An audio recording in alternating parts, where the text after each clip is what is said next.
तो स्वागत है आप सभी का, जहां पर आज की इस वीडियो के अंदर हम बात करने वाले हैं हॉलीवुड की लेटेस्ट मूवी मिकी 17 के बारे में। तो ये मूवी भी काफी बढ़िया है और इसीलिए आज की इस वीडियो के अंदर मैं इसी मिकी 17 मूवी की स्टोरी को आप सभी के लिए एक्सप्लेन करने वाला हूँ। तो मिकी 17 मूवी की स्टार्टिंग होती है एक फ्यूचरिस्टिक दुनिया से, यानी कि एक ऐसी दुनिया से जो कि अभी की दुनिया के मुकाबले काफी ज्यादा फ्यूचर से बिलोंग करती है। हम ये देखते हैं कि इस फ्यूचर की दुनिया में सब कुछ काफी एडवांस है, लेकिन एडवांस होने के बावजूद भी इस दुनिया की हालत बहुत खराब है और इस दुनिया में रहने वाले लोगों की हालत बद से बदतर होती जा रही है। और ऐसा इसीलिए क्योंकि इतने सालों के अंदर ह्यूमंस ने दुनिया के सारे रिसोर्सेज को यूज कर लिया है और इसीलिए अब रिसोर्सेज खत्म होने की कगार पर आ चुके हैं, जिस वजह से दुनिया ह्यूमंस के रहने लायक नहीं बची है और ह्यूमंस यहाँ पर बड़ी मुश्किल से रहते हैं। लेकिन अब इसके बाद ही इसी दुनिया के अंदर हम मिलते हैं हमारी कहानी के मेन कैरेक्टर से, जिसका नाम है मिकी। और ये मिकी और कोई नहीं बल्कि एक्टर रॉबर्ट पैटिंसन है। हम ये देखते हैं कि रॉबर्ट पैटिंसन यानी कि मिकी अपने एक दूसरे दोस्त के साथ रहता है जिसका नाम है टीमो। और मिकी और ये टीमो दोनों ही बहुत गरीब है, लेकिन गरीब होने के बाद भी मिकी और टीमो दोनों ये डिसाइड करते हैं कि वो लोग आपस में मिलकर एक छोटा सा बिजनेस खोलेंगे ताकि बिजनेस करके उनके पास भी कुछ पैसे आ सके।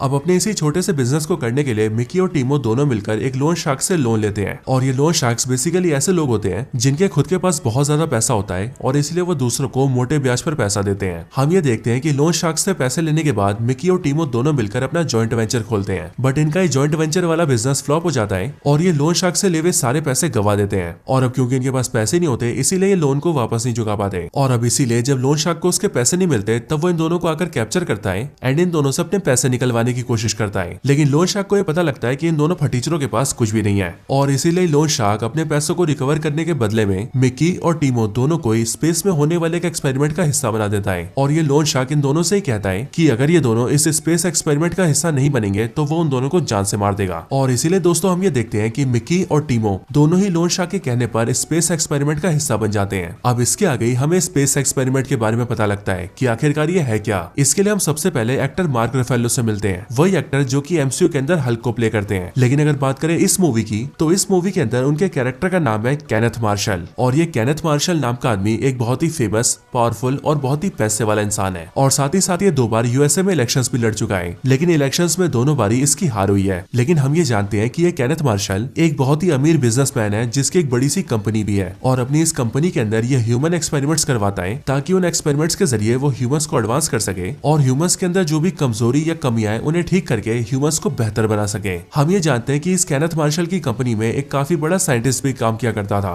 और ये साइंटिस्ट वैसे तो बहुत ही इंटेलिजेंट था, लेकिन ये थोड़ा सा साइको भी था क्योंकि इसे होमलेस और गरीब लोगों से बहुत नफरत थी, जिस वजह से जब भी किसी बेघर इंसान को देखता था तब ये उसे बहुत ही बेरहमी से जान से मार देता था। लेकिन ये साइंटिस्ट केनेथ मार्शल की कंपनी में काम करने के दौरान एक ह्यूमन मल्टीपल प्रोजेक्ट के ऊपर काम करना स्टार्ट करता है, जो कि बेसिकली एक ऐसा प्रोजेक्ट होता है जिसके अंदर किसी ह्यूमन के बॉडी पार्टिकल्स को लेकर, जैसे कि ब्लड, उसका फ्लैश या फिर डीएनए को लेकर उसके लिए एक बिल्कुल ही नई बॉडी को क्रिएट किया जाता है और ह्यूमन की बॉडी में जो भी कमियां होती है उसकी नई बॉडी में वो सारी कमियों को दूर कर दिया जाता है। और ये वाला प्रोजेक्ट इसीलिए कंडक्ट किया जाता है ताकि ह्यूमंस की सारी कमियों को दूर करके उन्हें बेहतर बनाया जा सके। लेकिन दोस्तों हम ये देखते हैं कि ये जो साइको साइंटिस्ट इस प्रोजेक्ट के ऊपर काम कर रहा होता है वो चुपके से सीक्रेटली अपने जैसे 2 क्लोन्स को क्रिएट कर लेता है और अब क्योंकि उसके दोनों बॉडी क्लोन्स उसके जैसे होते हैं इसीलिए वो लोग भी शहर में घूम घूम कर सारे गरीब और बेघर लोगों को जान से मारने लगते हैं। और अब क्योंकि ये वारदात बहुत ही ज्यादा बढ़ जाती है इसीलिए तहकीकात करके इस बात का पता लग जाता है कि इन सारी चीजों के पीछे ये साइको साइंटिस्ट ही है। साथ ही साथ ये बात भी बाहर आ जाती है कि इसने अपने जैसे 2 ह्यूमन क्लोन्स बना रखे हैं और इसीलिए इन सारी चीजों का खुलासा होने के बाद ही सरकार इस प्रोजेक्ट को ह्यूमैनिटी और दुनिया के लिए खतरा समझती है और ऐसी कोई ट्रेजेडी दोबारा ना हो उसके लिए इस प्रोजेक्ट को बैन कर देती है। लेकिन अब इन सब के बाद ही इस कंपनी का मालिक यानी कि केनेथ मार्शल ये प्रस्ताव रखता है कि अगर सभी को ये ह्यूमन एक्सपेरिमेंट दुनिया के लिए खतरा लग रहा है तो कोई बात नहीं, वो अब से इस ह्यूमन एक्सपेरिमेंट को दुनिया में करेगा ही नहीं, बल्कि अब से वो इसे करेगा स्पेस के अंदर। और जो भी लोग इस ह्यूमन एक्सपेरिमेंट का हिस्सा खुद ही बनना चाहते हैं वो सिर्फ उन्हीं को उठाएगा और उन्हें लेकर वो उन पर एक्सपेरिमेंट स्पेस में या फिर दूसरे प्लैनेट्स पर करेगा और ऐसा करने की वजह से अर्थ में कोई खतरा नहीं आएगा। और हम ये देखते हैं कि केनेथ मार्शल के इस प्रस्ताव को पास कर दिया जाता है, जिसके बाद उसे मंजूरी मिल जाती है कि अब से वो इस एक्सपेरिमेंट को स्पेस में या फिर किसी और दूसरे प्लैनेट पर कर सकता है। और फिर इसके लिए केनेथ मार्शल कई सारे लोगों को वॉलंटियर कर लेता है और उन सभी को अपने स्पेसशिप में डालकर स्पेस में जाने की तैयारी करता है। एंड फिर इसके बाद ही कहानी प्रेजेंट में आती है जहाँ पर हमें पता लगता है कि मिकी और टीमो के लोन शार्क ने उन दोनों को इसी एक्सपेरिमेंट का हिस्सा बनाया है। और अब क्योंकि मिकी और टीमो के पास और कोई भी ऑप्शन नहीं होता है इसीलिए उन दोनों को ना चाहते हुए भी केनेथ मार्शल के एक्सपेरिमेंट का हिस्सा बनना पड़ता है। बट इस एक्सपेरिमेंट के अंदर हम ये देखते हैं कि मिकी के दोस्त टीमो को प्लेन उड़ाने के लिए सिलेक्ट किया जाता है। लेकिन अगर बात करें मिकी की तो वो सिलेक्ट होता है ह्यूमन मल्टीपल्स प्रोजेक्ट के अंदर, जिस प्रोजेक्ट को नाम दिया जाता है एक्सपेंडेबल। अब इसके बाद हम ये देखते हैं कि केनेथ मार्शल, उसकी वाइफ मिकी,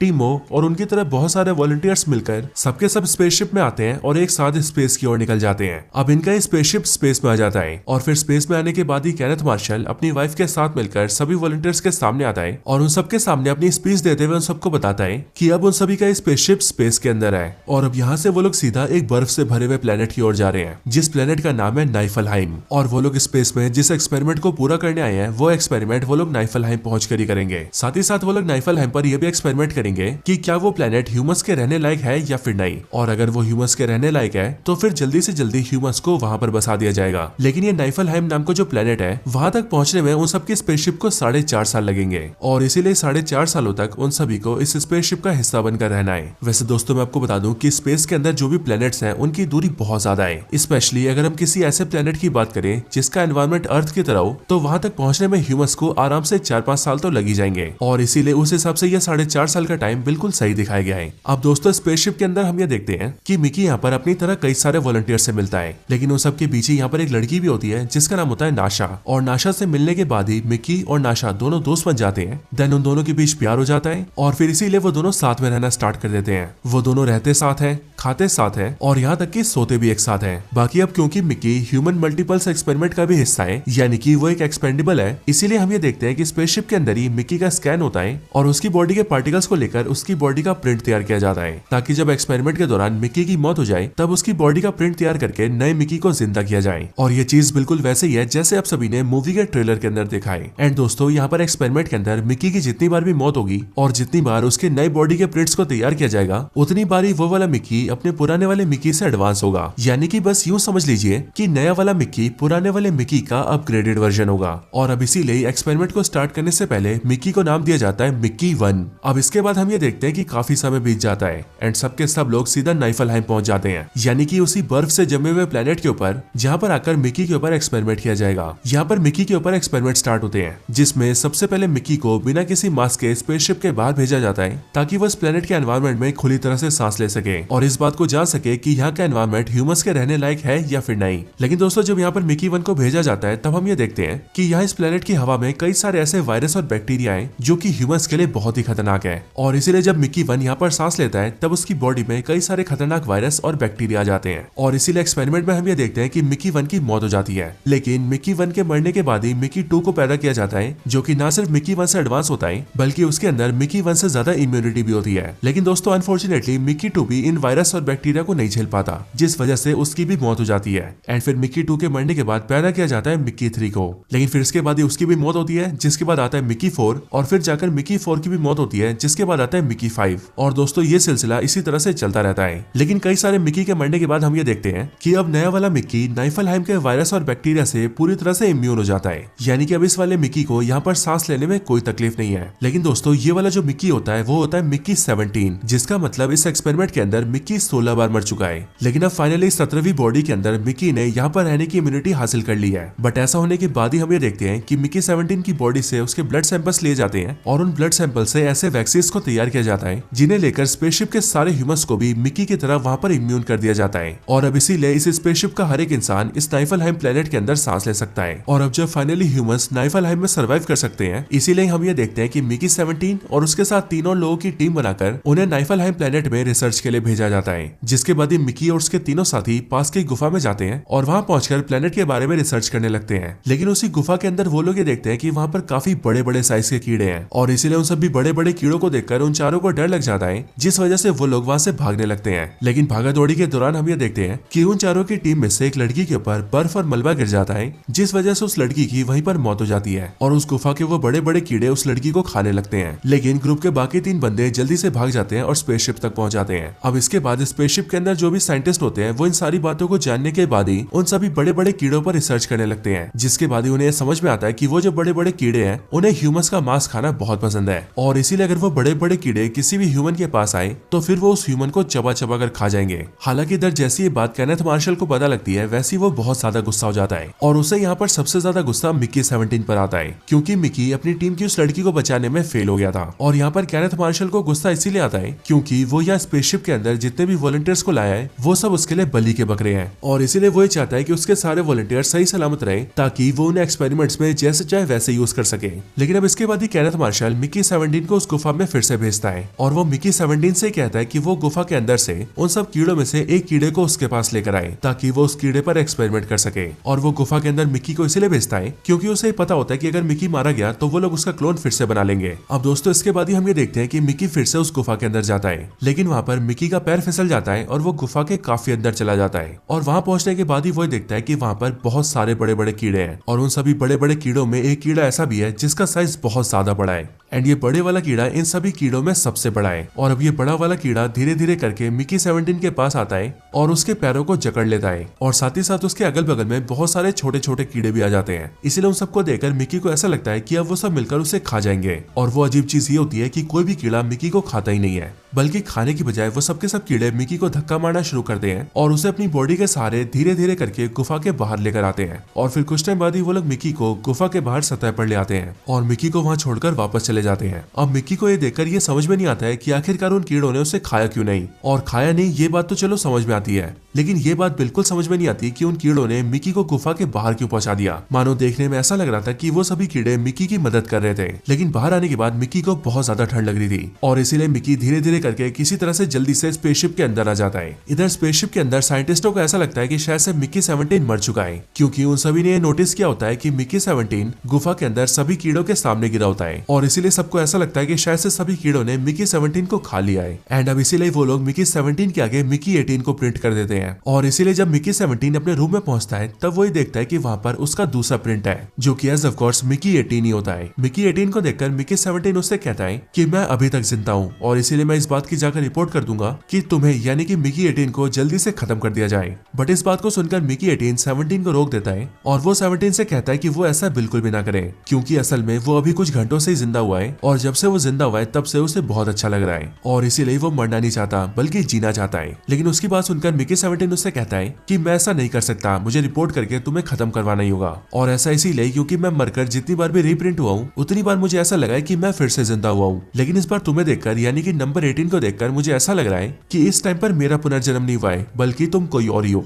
और इसीलिए मैं ये जानता हूँ कि अगर मैं मारा गया तो मैं यानी कि मिकी पूरी तरह से खत्म हो जाएगा। और इसीलिए ये बोलने के बाद ही मिकी 17 सीधा वहां से भागता है ताकि वो नंबर 18 के बारे में रिपोर्ट कर सके। लेकिन हम ये देखते हैं कि मिकी 18 नंबर 17 को बेहोश कर देता है और उसे उठाकर सीधा उसे जलाने लेकर जाता है। लेकिन नंबर 17 को जलाने से पहले ही वहाँ पर नाशा और कुछ और लोग आ जाते हैं, जिस वजह से नंबर 18 नंबर 17 को जला नहीं पाता है। अब दोस्तों नंबर 17 और 18 को देखकर हमें पता लगता है कि जो नंबर 17 है यानी कि पुराना वाला मिकी वो काफी ज्यादा शरीफ और भोला वाला सा है, लेकिन उसी की जगह जो मिकी नंबर 18 है वो बहुत ही ज्यादा हरामी और बदमाश है। और इसीलिए नंबर 18 जब नाशा से मिलता है तब वो नाशा के साथ उसके रूम में चला जाता है, जिसके बाद उसके पीछे से नंबर 17 भी रूम में आता है और इसीलिए नाशा को ये पता लग जाता है कि मिकी का एक क्लोन जिंदा है। बट इस बात को जानकर नाशा को खुशी होती है और वो मिकी नंबर 17 और मिकी नंबर 18 दोनों को एक्सेप्ट करती है। लेकिन दोस्तों इसी टाइम पर हम ये देखते हैं कि केनेथ मार्शल की एक दूसरी एजेंट जिसका नाम काई होता है वो रूम में नाशा के साथ मिकी नंबर 17 और मिकी नंबर 18 दोनों को एक साथ देख लेती है और इसीलिए उन दोनों को देखकर वो सीधा केनेथ मार्शल के पास निकल जाती है ताकि वो उसके पास जाकर कंप्लेन कर सके। और काई को वहां से जाता हुआ देखकर नाशा और दोनों मिकी भी ये समझ जाते हैं कि अगर काई केनेथ मार्शल के पास पहुंच गई तब दोनों मिकी मारे जाएंगे, क्योंकि एक्चुअली में इस एक्सपेरिमेंट का ये रूल है कि अगर किसी एक्सपेंडेबल का क्लोन जिंदा बच गया तो उस वजह से उन दोनों को मार दिया जाएगा। और अब इसीलिए जो मिकी 18 होता है वो ये डिसाइड करता है कि वो काई के कंप्लेन करने से पहले केनेथ मार्शल को जान से मार देगा, क्योंकि केनेथ मार्शल के मरने के बाद उन्हें सजा देने वाला कोई नहीं होगा। और इसीलिए इस तरीके से मिकी 17 और मिकी 18 दोनों जिंदा बच सकते हैं। एंड फिर इसके लिए मिकी 18 सीधा गन उठाता है और केनेथ मार्शल को ढूंढकर उसे मारने के लिए निकल जाता है, लेकिन ये देखकर मिकी 17 उसका पीछा करता है ताकि वो उसे ऐसा करने से रोक सके। इधर दूसरी तरफ हम केनेथ मार्शल को देखते हैं जो कि इस टाइम पर स्पेसशिप के हॉल में होता है और उसके साथ नाइफलहाइम प्लेनेट का एक बहुत ही बड़ा सा स्टोन होता है और ये बड़ा सा स्टोन यानी कि पत्थर बिल्कुल काले रंग का होता है। यहाँ केनेथ मार्शल इस पत्थर को सभी को दिखाते हुए कहता है कि इस प्लेनेट का ये पत्थर काफी कीमती है और अब इसीलिए वो इसे अर्थ पर लेकर जाएगा और इसके टुकड़े टुकड़े करके बेचेगा। एंड जिस तरह से गोल्ड और डायमंड के टुकड़े बहुत ही महंगे बिकते हैं, ठीक उसी तरह से इसके टुकड़े भी बहुत महंगे बिकेंगे। अब इसके लिए केनेथ मार्शल उस बड़े से पत्थर की कटाई करवाता है। लेकिन उस पत्थर के कटते हम ये देखते हैं कि उसके अंदर से बड़ा सा कीड़ा निकलता है और ये कीड़ा असल में गुफा वाले कीड़े जैसा ही होता है और इसीलिए वहाँ पर उस कीड़े को देखकर सारे लोग बहुत डर जाते हैं। लेकिन फिर तभी उसी टाइम पर वहाँ पर मिकी 18 भी आता है और वो केनेथ मार्शल के ऊपर फायरिंग कर देता है। लेकिन उस कीड़े की वजह से सारे लोग इतना ज्यादा डर गए थे कि सभी लोगों ने वहाँ पर भगदड़ मचा दी थी और इसीलिए भगदड़ होने की वजह से नंबर 18 का निशाना चूक जाता है और केनेथ मार्शल गोली से बच जाता है। लेकिन फिर इसके बाद ही स्पेसशिप के गार्ड सामने आते हैं और वो उस कीड़े को गोलियां मार मार के जान से मार देते हैं। लेकिन उसे कीड़े के मरने के बाद ही हम ये देखते हैं कि पत्थर के अंदर से एक दूसरा कीड़ा भी बाहर आता है और लकीली उसी टाइम तक मिकी 17 भी वहाँ पर पहुंच जाता है, जिस वजह से केनेथ मार्शल जैसे नंबर 17 को वहाँ पर देखता है वैसे वो नंबर 17 से कहता है कि वो उस दूसरे कीड़े को पकड़ ले, जिसके बाद नंबर 17 वैसा ही करता है और वो उस दूसरे कीड़े को पकड़ लेता है। जिसके बाद ही स्पेसशिप के साइंटिस्ट उस कीड़े को कैप्चर कर लेते हैं ताकि वो लोग उस पर एक्सपेरिमेंट कर सके। लेकिन दोस्तों हम ये देखते हैं कि जैसे वो दूसरा कीड़ा कैप्चर होता है वैसे अचानक से वो बहुत जोर जोर से चिल्लाने लगता है और उसके चिल्लाने की आवाज प्लेनेट पे बहुत दूर दूर तक जाती है। एंड इसीलिए दूसरी तरफ गुफा में हम ये देखते हैं कि जैसे उस कीड़े के चिल्लाने की आवाज यहाँ पर बड़े वाले कीड़े और बाकी कीड़ों को आती है वैसे ये सारे के सारे कीड़े मिलकर गुफा से बाहर निकलने लगते हैं और सीधा स्पेसशिप की तरफ बढ़ते हैं। अब इधर जो भी साइंटिस्ट इन सभी कीड़ों की हलचल को मॉनिटर कर रहे थे वो लोग ये नोटिस करते हैं कि सारे के सारे कीड़े एक साथ मिलकर उनकी स्पेसशिप की तरफ आ रहे हैं और अब क्योंकि वो सारे साइंटिस्ट ये भी जान चुके थे कि ये सब के सब कीड़े बहुत पावरफुल हैं, इसीलिए वो लोग उनके स्पेसशिप को तोड़कर अंदर भी आ सकते हैं। इसीलिए वो लोग जल्दी से इस बात को केनेथ मार्शल को बताते हैं। लेकिन जब ये लोग केनेथ मार्शल को एक बात बताते हैं तब हम ये देखते हैं कि केनेथ मार्शल ने इस टाइम पर मिकी 17, मिकी 18 और उनकी गर्लफ्रेंड नाशा को अरेस्ट कर लिया होता है और वो इसीलिए क्योंकि नंबर 18 ने उस पर फायरिंग की थी। साथ ही साथ अब उसने अपनी आंखों से भी ये देख लिया था कि नंबर 17 और नंबर 18 दोनों जिंदा है एंड अब इसीलिए उस पर फायरिंग करने की वजह से और एक आदमी के एक से ज्यादा मल्टीपल्स होने की वजह से वो मिकी को मारने के ऑर्डर्स देता है। लेकिन कोई मिकी को हाथ लगाता उससे पहले नाशा चिल्लाती है और वो केनेथ मार्शल से कहती है कि साइंटिस्ट सही कह रहे हैं, वो सारे कीड़े स्पेसशिप की तरफ आ रहे हैं और उनके यहाँ आने का रीजन है ये छोटा सा कीड़ा जिसे उन लोगों ने कैप्चर कर लिया है और अब इसीलिए केनेथ मार्शल और स्पेसशिप के सारे लोग बहुत बड़े खतरे में हैं और इसीलिए नाशा केनेथ मार्शल से कहती है कि अगर यहाँ पर इन सभी को अपनी जान बचानी है तो तुम्हें जल्दी से जल्दी इस छोटे कीड़े को उन सब कीड़ों को वापस करना होगा,